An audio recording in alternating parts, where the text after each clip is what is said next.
Welcome to Let's Play Note on the D String Bass Edition. Now this instrument is huge and you have to find ways to make it work for your body.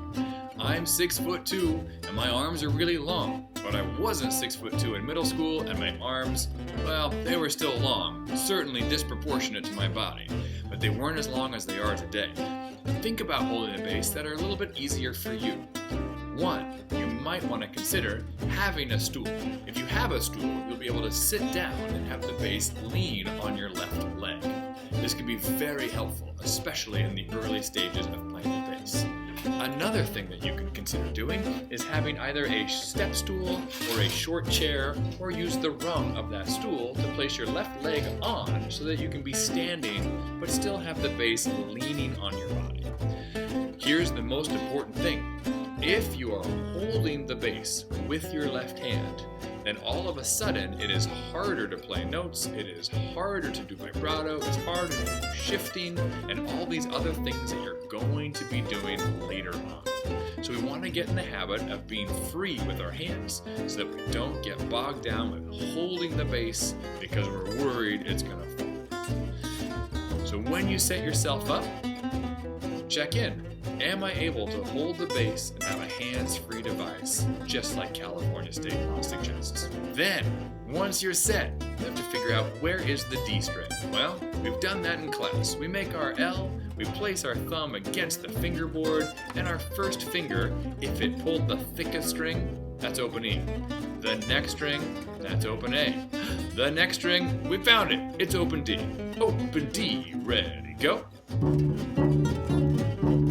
Well done. Well, now we're going to learn where to put our left hand to play some more notes. Now, because your instrument is so big, you have to do different things than almost every other instrument in class. Sometimes the fingerings are the same, sometimes the instructions will sound the same. But usually, you have your own set of needs as a string bass player. This one we can do together. Everyone in class, when they put their first finger down on the first tape on the D string, noticing it's about 4 inches from the edge of the fingerboard to the first tape, that's called E, first finger E. Now I know we've learned open E. That's a different string. That's very deep and very low. When we play first finger E, it's a string bass. It's still low, but it's definitely higher.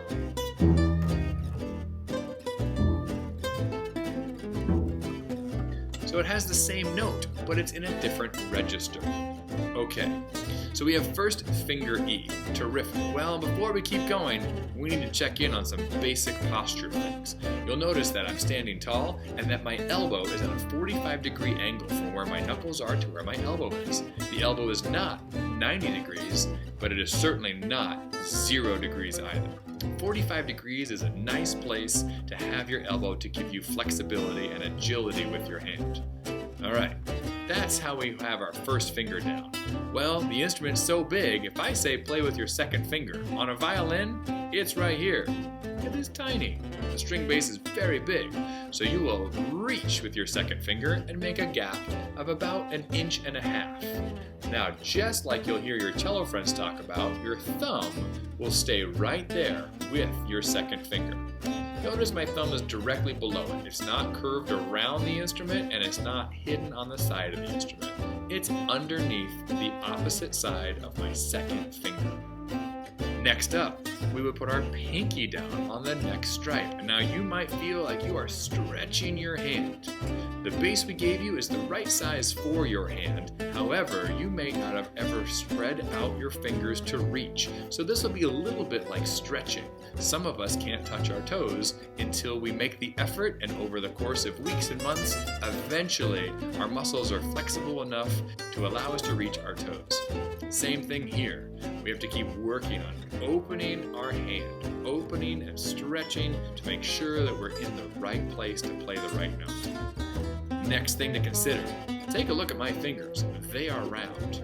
Now look, they are flat. This won't sound good. It'll also be the wrong note. So you want to make sure that you curve your fingers and that you play on the tips of those fingers. Here's a side view so you can see the angle of the fingers. And here it is when it's wrong. Flat. No good. Everything gets flat, we start to squeeze. Bring it on the tips of the fingers, relax that thumb, make sure it's loose, make sure that your bass is leaning up against your body, and now you are free to pull the bass in to your body and make really great contact with the fingerboard. If you try squeezing with your thumb, you can do it, and it'll sound okay. The problem is it's not sustainable. You'll have pain in your hand, you won't be able to play very long. We want to make sure we pull into the bass. Okay, so now let's go over the notes. We know this is open D. We already figured out that if we put our first finger down, that's E. If we put our second finger down, that's a note called F, which we learn a little bit later in the year. And then we put our fourth finger down, and that's called F sharp. Let's play F sharp 4 times, then first finger E 4 times, then open D. Ready? Fourth finger F sharp. First finger E, go. Open D, ready, go. Nice job. Now, in class, you're gonna hear next note is G, go. And if they're violins or violas, they're playing their third finger. If you're a cellist, playing their fourth finger. But basses, you're out of fingers. So you have either the advanced concept of moving your hand to a new spot on the bass, and that's called shifting from one position to the other, which we're gonna learn. Or you can go to the next possible note. You're out of fingers, so after F sharp comes open G. Well, how fantastic is that? And then I bet some of you are ready for bonus round. If you play open G, what do you think the next note is? H! No, not H. It's first finger A, Canada's favorite letter. So we're just gonna play open G, which is the next possible note. D, E, F sharp, G. Terrific. Okay, remember these things. Thumb under the second finger.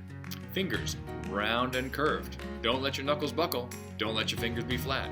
Elbow not parallel, not perpendicular, 45-degree angle. And make sure that the bass is leaning against your body so you can pull the instrument into you. If you have to hold the bass with your thumb, you're gonna be a sad camper. Go ahead and keep those fingers round, pull the instrument in, and remember, you practice every day, by the end of the year, you'll be taller.